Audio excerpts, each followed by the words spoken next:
And again, sports done right in the home stretch tonight. Man, so again, to recap, it's a fine line, man. I would love to say, look, my wife's an adult. I'm not no slave driver. Speak your mind, but also just remember the world we live in today. And like Jungle was talking about, it's not right. It ain't a fair world out there, as we know. But man, if you're going to put it out there, it's going to be out there because of who you are. And especially the more famous, the more gifted your athletic spouse is, whether that's man or woman. It's going to be interesting, man. I want to say what up to Mets fan number 1, Gary G. Money Joyner in the house tonight. Gary, what's happening, my brother?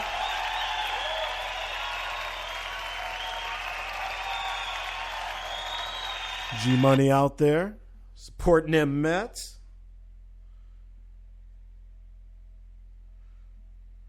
And let's see here as we go to the chat room. Again, filling out a wonderful another edition. Sports Done Right. We are back live. We do anticipate the Sports and More show this Thursday as well. Reggie is actually in Las Vegas on a work function, so we're going to try and make that work here. So keep your ears tuned. We'll let you know if that's going to come off as planned. Everybody saying what up to G Money. So again,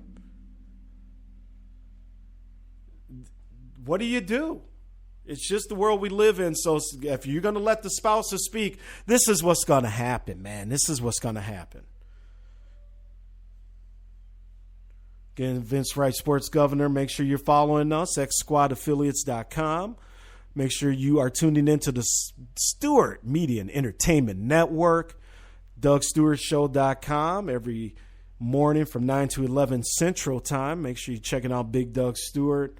And again, a shout out to my main man Jungle, Realcast, Underground Railroad Show. Jungle shows are playing there as well. Gary's got his shows. Man, everybody's doing this podcast thing, and everybody's got great takes. And that's the beauty of it, man. Make sure you are supporting these shows and hitting that like button. Get them hearts out there. Cedric says, don't tweet in anger. Stop, reread your tweet before you hit the...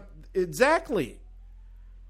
Because, look, she had to come out, and that's exactly what Ayesha Curry said. Oh, it was all in the spur of the moment. Oh, it was all in anger. They were, so they racially profiled my dad. They wouldn't let the Cleveland fans bus in on time. And, it was all out of anger.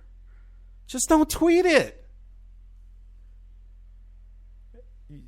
Everything worked out. If there's a situation with your dad, it's going to be, trust me, in today's world, it's going to be found out. It's going to be dealt with. It was just a bad look for her. She seems like a good lady, good woman. Family seems solid. I wish them no ill will, but it was just a bad look for Ayesha Curry. And who knows, man, maybe took Steph's focus just a little bit. Just off of what he needed to be focused on, maybe just a little bit. And in the finals, a little bit is all it takes. That Ninja says, Vince, did you see that Urban Meyer recruited his own personal wet dream and mobile quarterback that is a colonizer? What's his name, Ninja? What's his name? Oh, Ninja kills me, man. Ninja kills me. But, hey, you're going to have to root for the guy now because he's your quarterback, brother. So, but I hear you, man. I hear you. What else is going on in the world of sports here? Couple things. ESPN, I read a story today, and I'm just going off the memory banks here, talking about how they are now shifting shows like Mike and Mike and all these other shows into a little bit more of a confrontational style of broadcast and interview and really taking up this so-called embrace debate another level. What do you guys think about that? If you've listened to Mike and Mike, and I don't listen too much, every once in a while in passing, flipping channels as I commute into work, I'll listen. But I have noticed there, I think the last time I listened, they seem to be going a little harder in on some things. I know Bill Simmons has gone in on that show in particular before because they have really been lapdogs for ESPN. But we will see. We need to get our shows mass appeal like that so people can start hearing the truth out there. That ninja says, I have no problem with her putting out that profiling about her dad. That shit has got to stop. Yeah, very true. And that's what I said. It'll definitely be dealt with. But that other stuff, as she says, coming from just maybe a place of anger, but maybe not. Because the rumors have been out there. And again, these are rumors. And as we're in the last 12 minutes of Sports Done Right here, this is a story that hasn't been told, investigated, looked at too much. And that is that the Cleveland personnel at that arena went out of their way to basically mess with the Warriors, their families, their staff. And it goes beyond what Aisha said, because along with that, and I guess I better say allegedly just to kind of cover my butt here, as I am now on the airwaves, but apparently there were gay slurs thrown at some of the gay staff of the Warriors from the Cleveland personnel at the arena, allegedly. Other little things and nuances that were just put in place to just make their experience not that enjoyable. So there is some bark to the bite. There is some smoke to the fire to the smoke, whatever you want to say. But it just hasn't been reported. So go out there and Google. That stuff is out there. And got to say what up to the First Lady who just got back to the executive mansion with our daughter. What's up, Miss Angie Wright? Had a great time in Texas with her.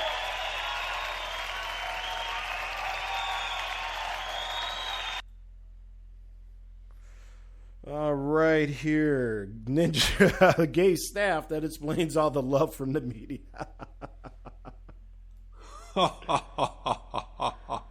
Oh, Ninja. Yeah, you maybe, who knows, you might be onto something.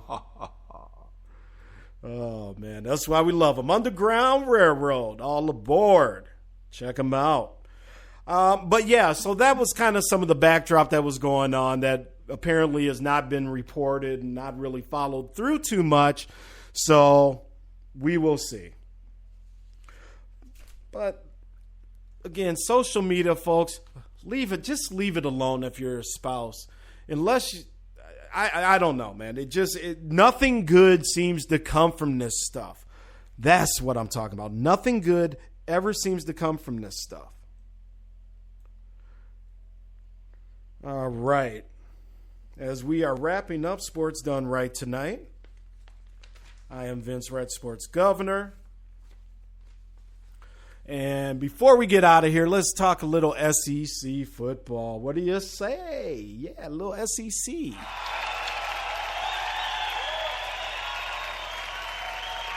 All righty. Again, Vince Wright, Sports Done Right on the Stewart Media and Entertainment Network.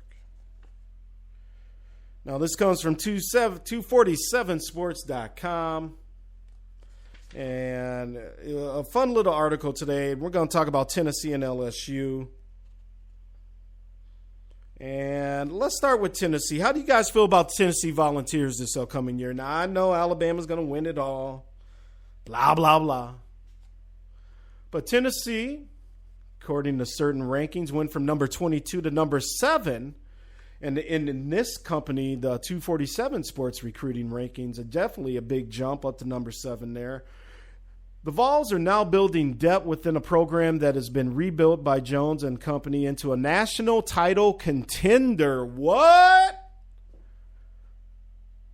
The roster has been completely overhauled, and in the 2017 class is on track to supplement what has been done the previous years, where Tennessee signed the number 14 class this year, number 4 recruiting class last year, and number 7 the year before that. Dateline Tennessee, it better start happening. Okay, this is just all stuff on paper. A lot of good recruits signing here. A lot from right in state in Tennessee. Some kids from Louisiana. There are 3 kids that they want you to keep their sights on for Tennessee. And let's take a look here. First off, we got Trey Lawson, defensive back. Lawson, very, very good player. And let's see, who else do we got here for them? Lawson is quickly shooting through the gaps, controlling the point of attack for the Volunteers, knocking down footballs as a defensive back. He's really closing in on the balls. He's really coming along there. He chose Tennessee over Florida State, Ole Miss, and South Carolina. Let's see, who else we got here? Trey Coleman. Now, Coleman could make an immediate impact for the Volunteers backfield. Check it out, 6'2", 200 pounds. Going to be a beast in the SEC. Runs the ball great. Very slippery, very agile. He's able to shake and bake, do big things, creates his own space. And he is one you really want to keep an eye open for as well. And let's see, looking ahead to the fall, as they say here, Tennessee is going to be in the mix. Along with, look, everybody knows Bama's going to win this thing, but it's after that what happens. Ninja. Tennessee is going to be good. They had a lot of close games, and they have one of the best quarterbacks in the nation coming back. Alabama barely got past them last year. Very good point. In a game that Tennessee probably should have won. And, yeah, that quarterback down there, very impressive. Jungle Brother says Butch Jones is on the hot seat. He's got to at least win the SEC East to keep his job. Absolutely does. Bama Boy, top 5 hate list. Ohio State, Ole Miss, Louisiana State, Tennessee, and, of course, Auburn. As a Bama fan, duly spoken and duly noted, sir. Grego says, but they got past them and are the current national champions. What about Louisiana State? After losing 3 straight games last year, Les Miles was on the hot seat, the hottest of hot seats. And a week later, he's being carried off the field after an emotional win over Texas A&M. Now, his job is safe, as we know, for at least a year or so. Leonard Fournette carried him to a convincing bowl win over Texas Tech. He ran for 212 yards in that bowl game, and he's coming back. Miles, the seat still a little hot, but there's some reason to be optimistic down in Tigerland. Now, LSU will be a top 10 team this year, checking in at number 9 in some polls. That makes them the 3rd best projected team in the SEC, behind only defending champion Alabama and Georgia. They are projected to have, and then they just go into some of these rankings that they have here. I won't bore you with those numbers, but let's see here. They talk about LSU's returning 9 starters on defense. That is going to be huge for them, because anytime you got starters coming back and 9 of your starting 11 are coming back, that's going to be tough.